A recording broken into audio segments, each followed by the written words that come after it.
China's economy has had a steady decline over the past 3 months, which doesn't bode well for the world's most populous country. Today we see PMI data released from China, and I'm on the line with Ed Jones to discuss this. Ed, welcome. Firstly, looking at the HSBC PMI for the Chinese manufacturing sector, a final reading of 50.2 came out in August. According to HSBC's chief economist for China, in August this year, demand from overseas markets indicated an improvement, whilst domestic demand has been sluggish. How did today's data release reflect this forecast? Well, I have to say that the drop in PMI data from an 18-month high of 51.7 in July to 50.2 in August is quite surprising. It represents a 1.5% decline month on month, which is quite big. When you have an economy the size of China, you don't expect large monthly movements. However, the HSBC market PMI has exhibited these sudden changes over the past few months. If you look at the National Bureau of Statistics PMI, you can see that manufacturing since August has been gaining strength steadily. Likewise, the Sales Managers Index from World Economics noted in August that manufacturing increased month on month by only 0.1%. Such a change is very small, and you can consider the sector growing really at a stable rate. The HSBC PMI appears to have been a bit more erratic since the Chinese government introduced restrictions on Western companies conducting surveys a few months ago.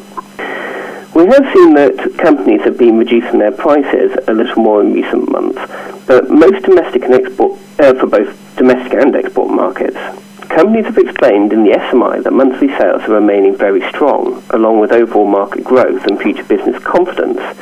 So I don't think there's too much to be concerned about at this point for the manufacturing sector. If you look at the SMI trend data since the start of 2014, you can see that the monthly average has actually increased by 0.5% overall. It's also worth noting that the service sector has been registering monthly declines since June, so we need to keep an eye on this one more so than manufacturing. Chinese official manufacturing PMI for August was 51.1, which just missed the 51.2 consensus estimate and is down from 51.7 last month. The decline was due partly to new export orders showing a neutral reading and imports further weakening to a 6-month low. Do you agree with this, and do you see any other reasons as to why China's manufacturing PMI dropped last month? Well, Charlie, with China being reliant on exports, you can see how seasonal variations in other markets come into play. With a lot of Europe going on holiday during the summer months and other Western countries taking vacations, it's sure to impact on demand for Chinese goods. As a result, the figures will naturally be impacted from June through to August. I think we can expect a rebound in September, where world trade will improve in the run-up to the Christmas season. Future business confidence and market growth in China have remained strong over the past few months, and when you look at more forward-facing indicators such as the SMI Business Confidence Index, you can see that China does have a bright future.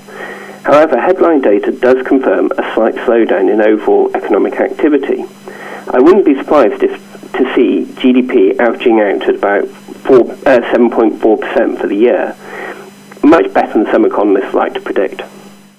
HSBC's chief economist stated that we think the economy still faces considerable downside risks to growth in the second half of the year, which warrant further policy easing to ensure a steady growth recovery.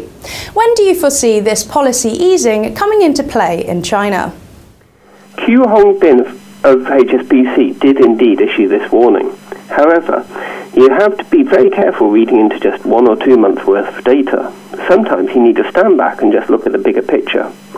Julian Evans-Pritchard, who is the China economist at Capital Economics, countered this quote recently by saying, the weakness should not be cause for significant concern, since it reflects a welcome correction in sectors which have suffered from overinvestment. I've got to agree with Julian. When you look at the big picture, the whole economy surveys such as the SMI, which aren't just for manufacturing, you can actually see there's been a slowdown over the past 4 months, but only a little bit.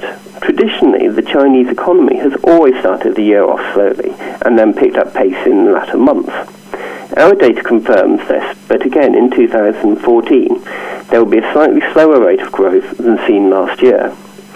I believe we will see yearly GDP averaging out at 7.4 to 7.5%, which is just where the policymakers want it to be. There are lots of options open to the economic policymakers in China, and I'm sure they will use policy and judgment as required to hit their preferred targets. Well, thank you, Ed, for all your insights. That's all we've time for. We'll be back tomorrow when Alex Isaac will be looking at the outcome of the ECB interest rate decision. Until then, goodbye for now.